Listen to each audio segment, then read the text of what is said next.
Hello guys, welcome to this tutorial. Today I'm going to be showing you how to implement context API with Next.js 13. So let's get started. So the first thing you want to do is install the app, the latest. So right here, I'm just going to install Next.js at latest. Call it, let me just use my context. And then use the default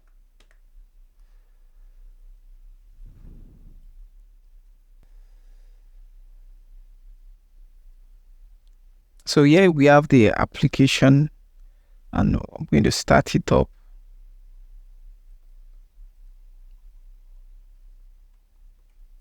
By running yarn dev.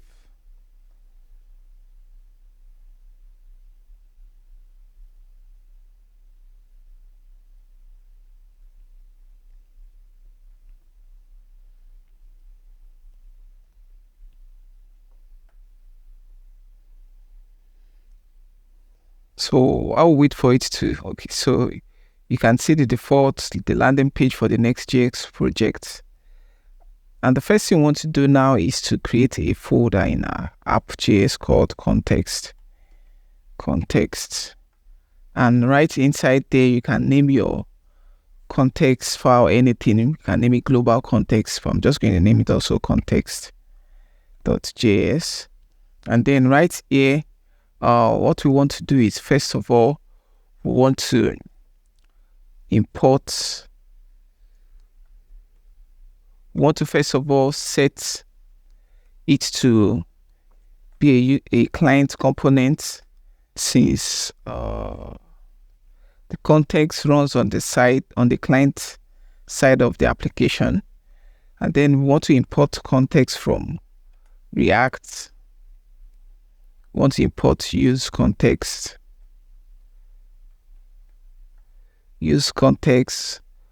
Also,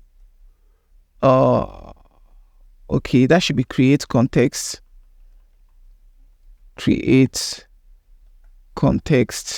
and also use state.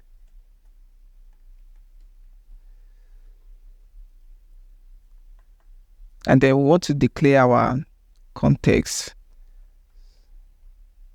So that's going to be export const, because we're going to be exporting it. Export const. I'm going to use a global context. And I'm just going to pass in an empty object there.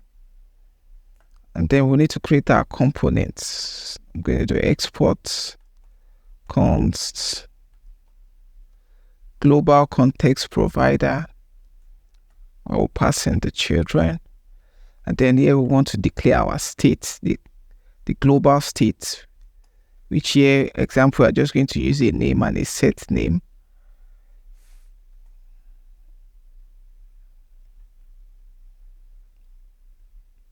So I'm going to initialize it to a null value.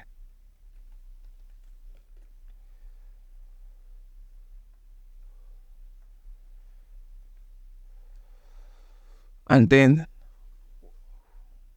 basically what we are doing here is we are returning the global context.provider, which is this context.provider, and passing the value, the values we want to be passed down, which is the name and the set name. So you can pass in your state into this value. Now that we have that, we're going to save that. And the next thing we want to do is we want to wrap it around our layout here. So right here, we're just going to bring in the global context provider.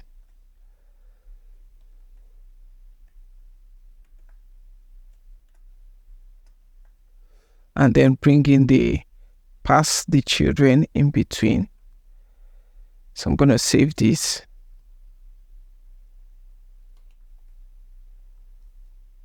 Shift F to auto format there. So we can see everything is working now. Our context API is ready. And the next thing we want to do is we want to update the state in our home page. So I'm going to change this. The content of this. So I'm just going to paste it and then explain what is there. So basically what we have here is a simple form, an input form where you can enter the name, and as you are typing it, it is calling the set state.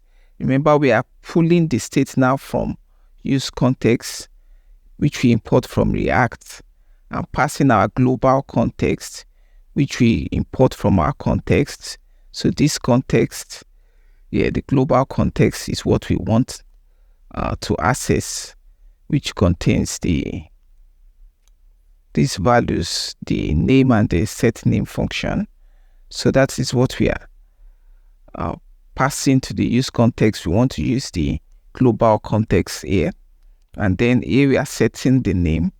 We are destructuring the name from it and the name and the set name, and calling the set name on key press on the form. So I'm going to save this, and then so we're having an error here. Cannot read property of global context. So it seems we are having an error here. Let me go back there. We have global context here.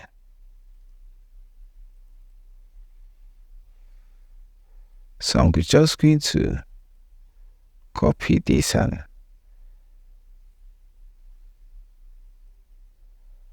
bring it back here. Okay, so there's a name, a typographical error there. So this is basically and then we have a link here to the dashboard page we haven't created. I will create this page in a minute. So I'm just going to paste the style so that we just have a better looking page here. So I'm going to go into the page.module and then paste in the styles here. So this is just a simple form styles, and save that. So basically the next thing I want to do is create the dashboard route. So I'm just going to create a folder, dashboard, and inside that we're going to have a page.js. So right here also is going to be a simple, so basically first thing we want to do is make it a client component, because we'll be accessing the global context, which is a client side state management tool. So use client, and then we're going to import use context, import use context from React, and also import the global context, and then we need to create our component, our page, export default function dashboard. So basically we want to now bring in the state, which is the name and the set name. We're going to bring it from use context, from global context.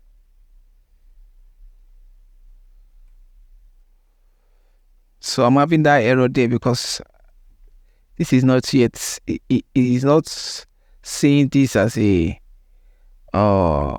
React component, but once I return the return statement, the error should go. So we are still having the error there. So I'm just going to use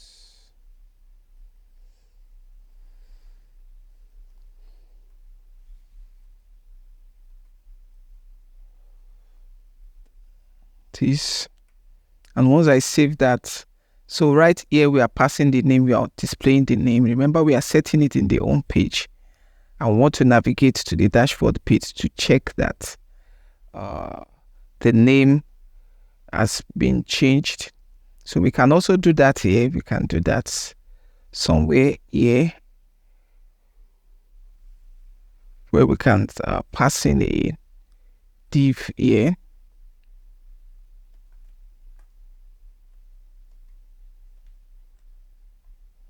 And pass in the name. So basically, let's set the name to John.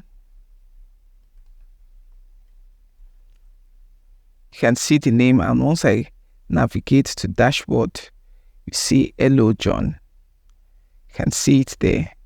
So it is being the state is being passed down, but there's a problem that we usually face with all state management tool in React, is that when you refresh the page, they don't save, they don't persist the state.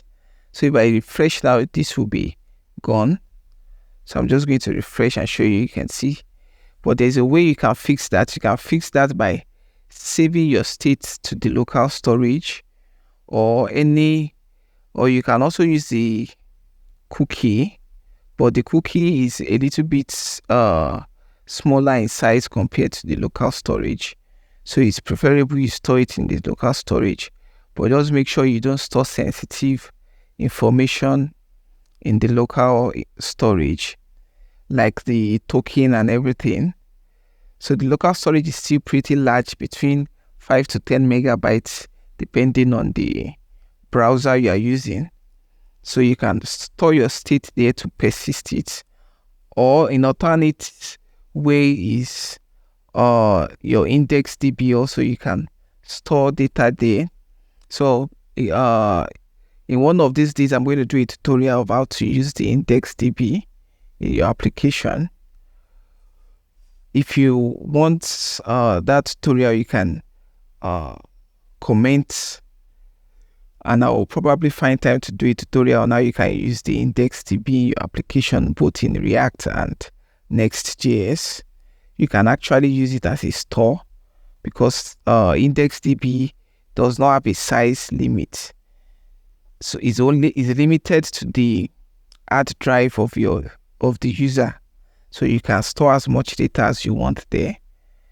So you can even use it for caching, which is a very good option, and it is more secure than the local storage. It can only be accessed by same site origin, and that makes it more secure. So basically, let's take a look at how we can save it in the local storage, how we can persist our state in the local storage. So you can do that by, let's go back to our context. What we want to do here is now, we want to store it and check, we want to pass a check to check if it exists in the local storage. If it does exist, we want to pull it from there. And if it doesn't, meanwhile, if it doesn't exist, we'll just create it from scratch. So basically, the first thing we want to do is import use effects. Use effects from React. I want to watch for changes in the local storage. So we're going to create a variable here, which will contain probably the name. I'll say local storage.get name.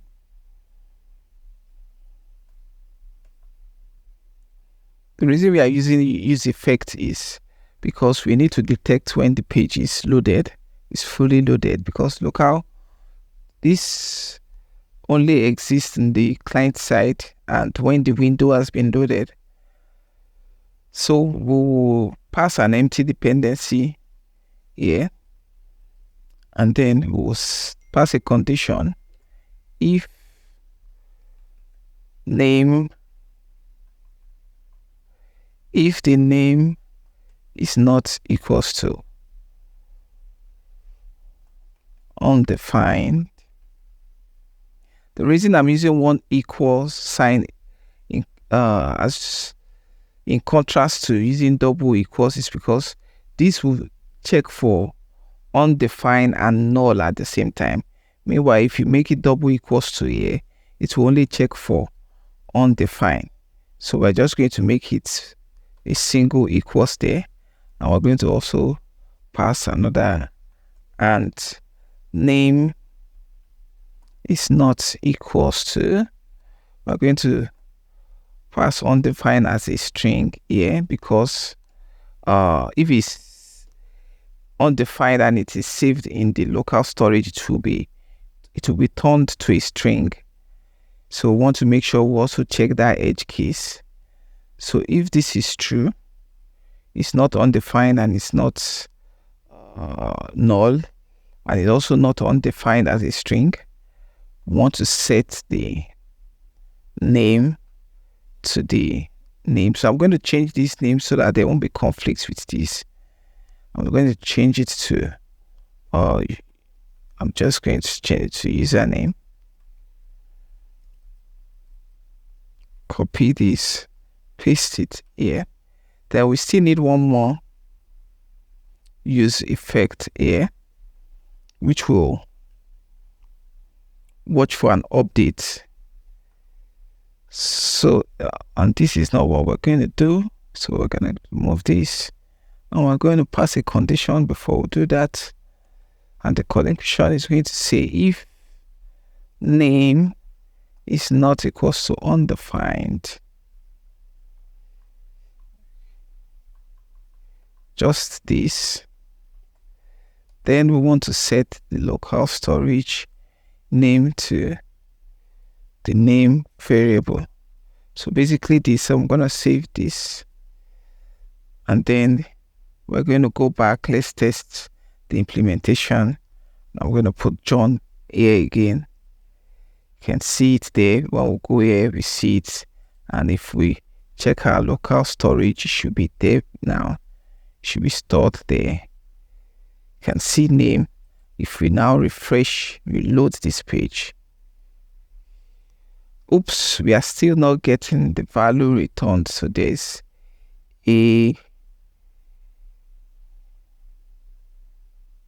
an error somewhere. So let's check for that. Username is equals to local storage. Okay, so I'm going to say if this, then local storage else, passing no. Then we're going to pass a query here, a question mark, to check if local storage is available. Then we'll say, yeah, it should not be name, it should be username. And this also should be username. Set the username. Good, correct. Now this should be name. Okay, so let's save that, and you can see it's now being accessed. So if we go back, set this to Peter, come here, we have Peter. If we reload, we still get it back. So that's about that. Thank you for watching this tutorial. That brings us to the end of today's tutorial on Context API. Kindly like and subscribe to my channel for more updates like this, and see you next time.